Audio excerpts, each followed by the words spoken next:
The black phone is sure to strike fear into the hearts of young adults of the modern world. But what makes it terrifying? Is it the idea of a mass killer locking you in a dilapidated basement, waiting to goad you into trying to escape so he can beat you to death? No, I think it's the idea of having to talk on the phone to survive. Couldn't be me.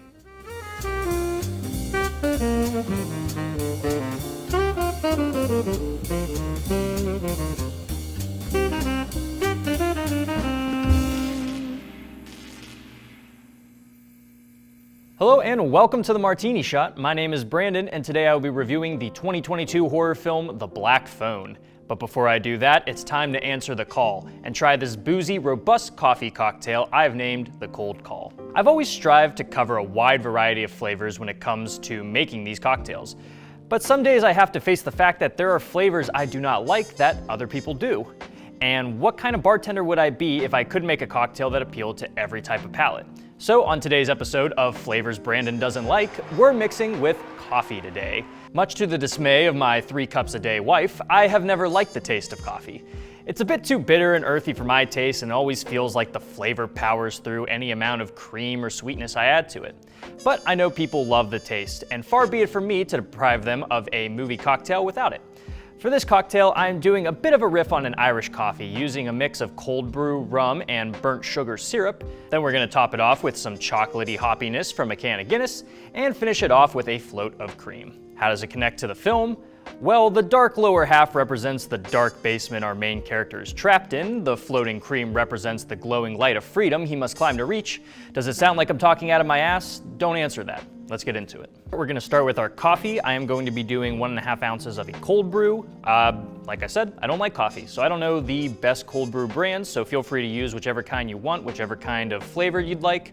I think it'll enhance the drink to your liking if you choose the one that you are more favored to. 1.5 ounces of the cold brew. Next, we are gonna be doing 1/2 ounce of a burnt sugar syrup, AKA caramel syrup. So to make the burnt sugar syrup, basically what you do is, it's kind of in the same vein of how you would make a simple syrup, but you put in the sugar first, you heat that up, eventually it'll melt into this sticky brown solution, then you add a little bit of water to cut it, and you get this nice little syrup. Adds a much more smoky, more defined taste than a normal simple syrup that I think is gonna pair really well alongside the coffee. And we're just going to do 1/2 ounce. Next, we are gonna do our rum. The reason why I picked rum is just because it has a lot of flavor notes of sugar, caramel, maybe even a little bit of vanilla. I think it's going to pair really well alongside the coffee. As far as which kind of rum you wanna use, I definitely advise using something a little bit on the darker side. You might not have to go for a full dark Jamaican blend, but one of my favorites is Plantation just because you do get a lot of those caramel and vanilla notes. So that's what I'm going with here. We are going to do 1.5 ounces of our rum. So that is it for our shaker, so let's go ahead and add some ice and shake to chill. So next we're going to be pouring this into a tall glass. You can either do a strain or you can open pour depending on how much ice you put in there. For the sake of this, since we're gonna be adding more ice anyway, I'm just gonna go ahead and open pour.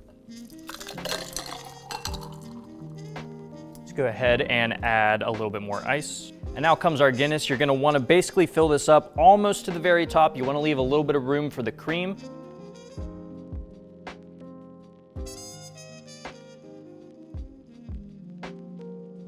All right, so next is the cream. The reason why we're gonna be floating it is purely just from a presentation standpoint. If you'd like, after you lay it on there, you can just mix it in, or you can mix it in just straight away.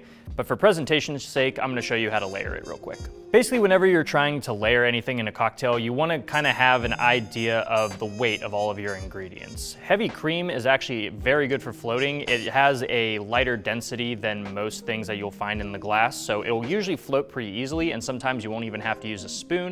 But if you ever are trying to layer anything, it does help to use a spoon to kind of gently pour it over there so it doesn't immediately just involve itself with the rest of the drink and keeps that nice little layer.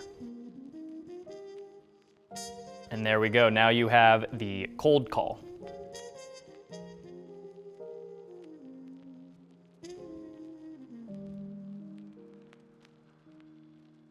All right, let's go ahead and give it a taste test. So if you leave it as is, you're definitely gonna get a lot of that cream up front. But if you are like me and don't like the taste of coffee, I think that's kind of a positive. The cream really balances out kind of the bitterness, earthiness of the coffee. You still get a little bit in there, as well as the Guinness. The Guinness already kind of has kind of a coffee body to it, but with those extra chocolate and hoppy notes, it really kind of fleshes that out a little bit more, makes it a little bit more complex, a little bit more bold, really robust. And you can taste that burnt sugar syrup in there. It kind of accentuates those caramel notes that you can kind of find in coffee as well as rum. It's a nice little change of pace to the normal simple syrup because you just get a little bit more of a smoky taste to it. So whether or not I can say that I really love this drink, I do think if you are a fan of coffee-based cocktails, you'll probably like this one. It has pretty much everything you'll be looking for, as well as some nice little subtle flavors that really kind of accentuate everything. Now that we have our drink, let's jump straight into the review of The Black Phone. Blumhouse, the studio that'll never let you forget it produced Get Out. To their credit, they do have several popular and successful movies under their belt, but if you look at their entire filmography, well, they don't exactly have the most flawless track record. Despite liking quite a few of their films, I usually associate Blumhouse with very middle-of-the-road films meant to appeal to the lowest common denominator. So I approach many of their films with understandable caution and fairly low expectations. Their latest film, The Black Phone, didn't exactly hook me incredibly hard after I saw the trailer, but because it comes from Sinister director Scott Derrickson and features Sinister star Ethan Hawke, I did expect a decent level of quality from the movie. And from a quality standpoint, it's certainly tight, atmospheric, and sometimes fairly chilling. Hawke is certainly an entertaining villain, and the child stars successfully carry the weight of the film. It's a good watch, but its hesitance to really push the envelope, its underwhelming scares, and its underutilization of its killer keep the film from being truly great. Set in the 70s, a serial child killer named the Grabber is at large in a small Denver suburb. A young boy named Finney becomes his latest attempted victim, being locked in a soundproof basement under the Grabber's house. Luckily for him, his sister experiences bizarre dreams that gives her clues to the Grabber's whereabouts. While she tries to get the adults around her to listen to her visions, Finney discovers an inoperable black phone in the basement that allows him to speak with the Grabber's past victims, assisting him in his attempted escape. In comparison to Derrickson's past films like Sinister and The Exorcism of Emily Rose, the film takes more of a supernatural thriller approach rather than being a straight-up horror. While this means the film lacks some genuine scares, it does make up for it with its grimy, retro aesthetic. The attention to detail here really makes the 70s setting work effectively, capturing a bit of the serial killer paranoia that was growing at the time, as well as the shared experiences of childhood urban legends. Like many movies from and set in this time period, you do find the usual character archetypes like the bullies who are merciless beyond reason and the neglectful parents ready to beat you with a belt rather than having an actual conversation.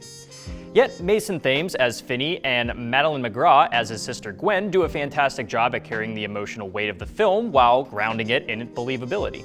They both sell the horrors of their experiences while also bringing some welcoming comedic moments, crafting a narrative that manages to be both bleak and hopeful. But as I've said before, what is a horror film without its villain? Ethan Hawke's Grabber is both menacing, enticing, and a bit funny. Every time he's on screen, he brings an uncertainty to what will happen next, shrouded in a getup including different mood masks and a black top hat that I'm almost certain I'll see at Spirit Halloween in the fall. His performance is rightly restrained, never going too over the top with what could have easily been a Joker knockoff. I do feel like we don't really get enough of him though, both physically and from a lore standpoint. We never really understand or even get hints of why he wears the masks, why he kidnaps children, etc., etc. A lot could have been done to flesh this character out beyond giving him an interesting appearance, to the point it almost feels like they wanted to keep him just vague enough to warrant an eventual prequel film. When you take a step back and look at the film as a whole, there's a lot of different ideas at play here. Mass killer with apparent daddy issues, a phone haunted by child murder victims, a girl who receives haunting visions. It's a lot to stuff into a relatively short film, and while this film works out fine with what it has, there's still a lot of questions. A lot of these concepts don't end up playing out in a fairly satisfying way, and this really leads this film down an unfortunate path of forgettability. When I think about Sinister, I think about the home tapes, like that goddamn lawnmower scene.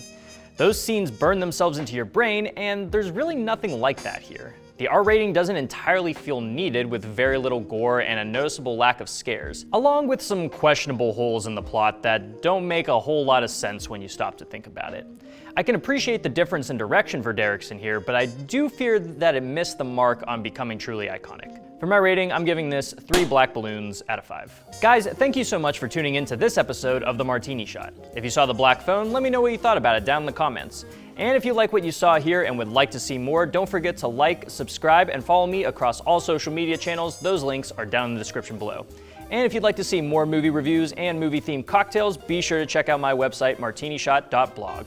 Until next time, thank you again for watching. I will see you in the next one. Live deliciously, but please remember to drink responsibly.